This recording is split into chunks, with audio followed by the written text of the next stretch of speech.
everybody, welcome back to the journey of my YouTube channel. Today I am doing something that I've never done before, which you can probably already tell by the fact that I don't have my normal camera set up. Today I am going to be rearranging my bookshelf, which I haven't done for several months now. You can probably already tell that it looks a little bit crazy. I've gotten quite a few new books since I rearranged it, and I rearrange it pretty frequently just for fun anyway, so I thought it would be fun to actually do that as a video this time. This is going to be very experimental. We'll see how it goes. If you're watching this, it must not go too badly because that means that I decided to post it. But it will probably have to be pretty bad for me to decide not to post it, so I don't know. This could be a little bit rough. I might make some newbie mistakes for you guys to laugh at, but that might just make the video more entertaining. I don't know. So I will start by showing you my current configuration, and then I will switch some things up. So this is my bookshelf right now. I have my adult books on top, middle grade in the middle, and then my YA books down on the bottom. So I have it arranged by general age group right now, which, as I'll talk about in a minute, that is not quite perfect. I do have nonfiction books, but they are mostly down underneath in the cabinet behind the doors because nonfiction books usually just don't have covers that are quite as impressive. So if I've got to have some books stuffed under there, then they might as well be the nonfiction ones. And I probably won't really be touching my books down there behind the doors today because, for one thing, I mean, it's mostly the nonfiction books and my not favorite books, so I don't think I'm really going to change what's down there today, except that I might add a few new books to my behind the doors collection. We'll see if any of my current books get demoted to the cabinet, but also I have some hoodies stuffed under there and other random things, and the books under there are stacked too deep, both horizontally and vertically, so if I try to take anything out of there, I think the whole stack will probably just collapse.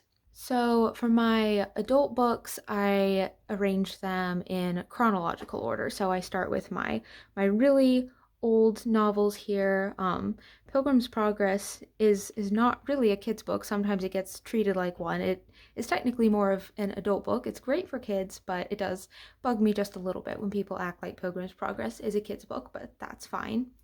And then I have I have some random fall decorations, and I have my 1800s classics moving into my 1900s classics, and then we get into my mid-century fantasy, and then my somewhat more recent 20th century adult books, and then lastly some of these newer books here.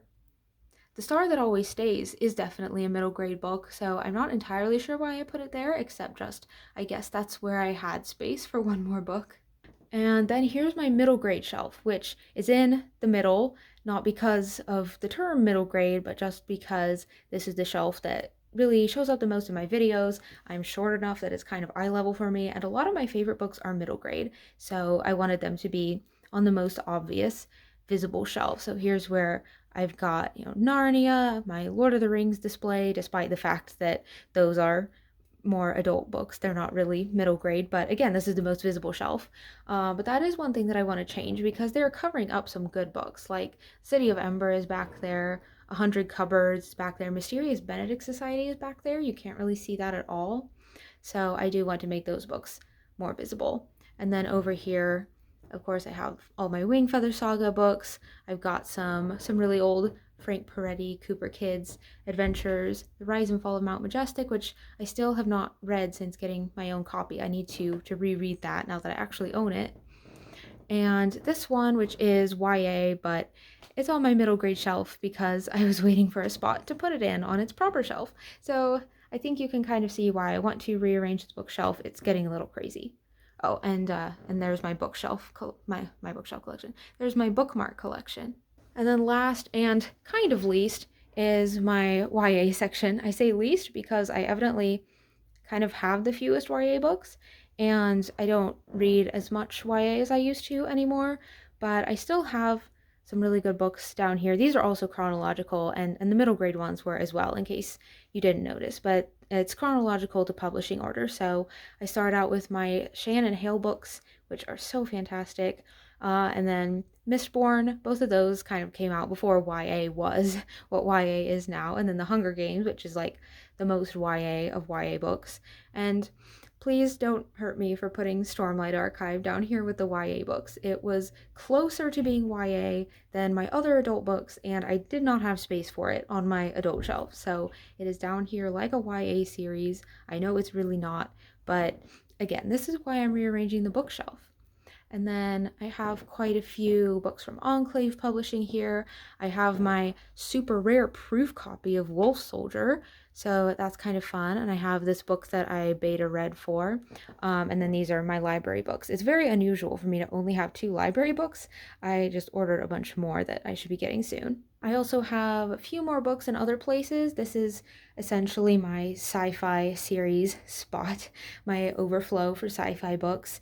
So I have the Skyward series and Dune here, obviously, and again, that's really just because I didn't have room for them on my bookshelf, and these are a couple of series that I would like to move to the bookshelf if I can make some space for them there. And then I also have just a couple nonfiction books here, in addition to some notes, so I might move some more nonfiction books over here if that would free up a little bit of space on my main bookshelf. But that is about all of the books that I've got out around here. So now I'm going to go ahead and take off my current books and then start rearranging from there.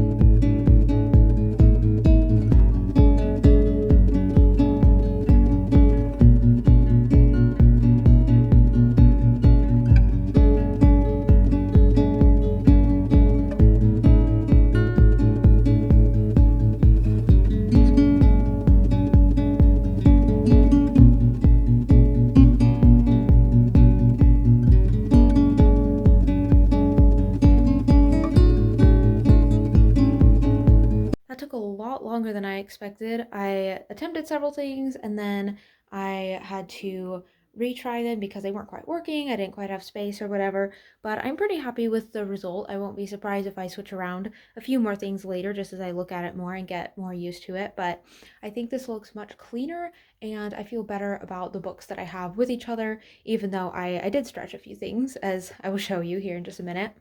So I'll start with my former YA shelf, which is now my sci-fi and friends shelf, and I decided to try arranging things a little bit differently this time. I've never arranged my books like this before, but I arranged them by genre, and then within the genres, I arranged them by age level / reading difficulty / complexity level, which I think is going to be really fun to talk about because it's so subjective and it would be very easy to swap these books around and still make a case for saying that, this one is actually more complex or harder to read than this other one. So I would definitely love to hear from you guys in the comments if you think that I did this pretty accurately or if I should switch around some of these books based on their reading level. So on my sci-fi shelf, down at the lowest / easiest reading level, I have A Wrinkle in Time series and The City of Ember, which are both middle grade series. And that's not to say that they're too simple or anything. I really like all of these books, but they are some of the simplest sci-fi books that I have. So I think they're well situated on the far left side of this shelf. And then of course Hunger Games, which you could argue that that's not exactly sci-fi, but it's my sci-fi / dystopian shelf.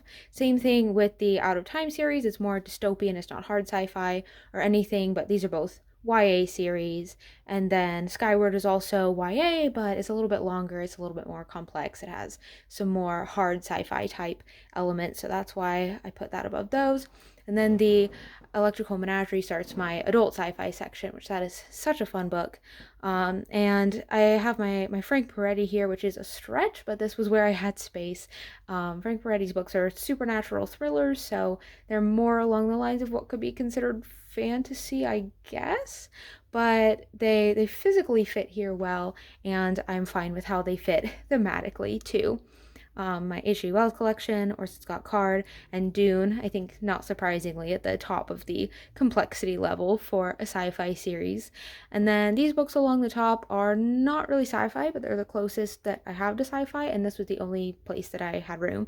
So Wayfarer is kind of a superhero fantasy set in the Regency era, so that's really fun. And because of the superhero element, even though it is fantasy in the book, I feel like it's close enough to sci-fi. The Mysterious Benedict Society I wanted to put on my top shelf, but I didn't have space, and it was really pretty different from the other stuff on the top shelf too. So it's just a contemporary middle grade. It's like mystery, but there are aspects of it that feel a little bit like they could be sci-fi, even though they're not. So you can let me know if you read this series, if you think it's acceptable and forgivable to put these on the sci-fi shelf. And then again, some more Frank Peretti that's really supernatural thriller slash adventure, but close enough. Up here on my former middle grade shelf, I still have quite a few of the same books, but this is now my main fantasy shelf. So again, I started with simplest reading level or H level and then went up to most complex. So I started with Wind in the Willows over there, George MacDonald. Brothers Grimm I debated about because it's one of the most violent and scary fantasy books that I have at all, but they are intended to be kids' stories for like quite young children, and they are very simple in a lot of ways. So I thought it fit well there. I also just like how it looks next to the George MacDonald one, and it's also a similar color to Kestrel's Midnight Song, which is a middle grade fantasy that I really love. It's just an independently published one by a young author, but it's so good. I need to make a whole video about that one. And then Wolf Soldier, I mentioned. I put my shorter Green Ember books up top. I really think The Rise and Fall of Mount Majestic is probably noticeably for younger readers. But like Mistmantle and Ember's End and Narnia, I think are all quite similar as far as like complexity to reading level. So I just ordered those based on how the book sizes work the best. And Pilgrim's Progress and The Holy War, despite the fact that I mentioned that I don't think these are middle grade, I did put them somewhat on the simpler reading level because they don't have super complex world building or anything. Wingfeather Saga is front and center and middle, both vertically and horizontally, of my bookshelf. I'm really happy about that. 100 Cupboards could have gone on either side of Wingfeather Saga. Again, it's largely book size that determine that, but I honestly think 100 Cupboards might be a little bit darker, even though it is a little bit shorter and simpler. So I think that makes some sense. And then I have all of my YA fantasies. On the top shelf, formerly my adult shelf, this is now my non-speculative fiction shelf, so everything that's not sci-fi or fantasy, but I also have some fantasy overflow on this side. So I arranged these by the time period when they take place. And unfortunately, I have a jump from the Bronze Bow in 30 AD to the Scarlet Letter in the 1600s. I'm pretty surprised I don't have any fiction books about the Middle Ages, and now I kind of want to get some, but I also know now that I have no place to put them on my bookshelf, so we'll see how that goes. But I like how this basically makes the books show the story of history in a continuous timeline. I think that is pretty fun. And up here, I put these books on top first because I ran out of space, but I picked these books to put on top because they're all more recent books that are talking about a time that is significantly in the past. So they're more in the historical fiction category, whereas a lot of these classics were really written closer to the time when they take place. So that's why I picked those to put up top. And then over here I have my fantasy overflow section. So this is really all of my adult fantasy books. Well, not all of them. I'll show you the other ones in just a minute. But Cry of the Raven, Songkiller's Symphony, and then this is the new home for all of my Tolkien books, and also Till We Have Faces. And I did end up putting some new nonfiction books over here that weren't here before. I moved The Christian Imagination, which was still with all of my fiction books for some reason, and also the Book of Unusual Knowledge, which I very frequently use in my videos to prop up the camera, and I will probably continue to do that. And also the Story of With, which is a really interesting one to put on a bookshelf because it's actually half fiction and half nonfiction. There's a fiction story that is basically a parable or allegory, and then after each chapter, there's a nonfiction kind of explanation and expansion of the fiction. So I put it with nonfiction, even though it is half fiction, because I had a spot for it there. Also, you might have noticed that I did succeed in getting my Dune and Skyward books onto my bookshelf, but I still couldn't fit all of my books on my bookshelf, so I just swapped out which series I had over here on the nightstand. So I put Mistborn and Stormlight over here. I did want to incorporate them with the other fantasy, but I do feel like they kind of bridge the gap between YA and adult, so it's slightly hard to know where to put them. It's also slightly hard to know where to put such huge mass market paperbacks all in box sets. So I am happy with this. It's a little bit smaller than the stack of books that I had over here before. I think that's nice. It provides a nice spot to put my Athens model. So yeah, I feel pretty good about switching these over here. Okay, let me know what you think of this bookshelf arrangement versus my past arrangement, and let me know how you like to arrange your bookshelves. If you like that video, make sure that you like and subscribe so that you can see my future ones, and I will see you when I make them. Thanks for journeying with me. Bye.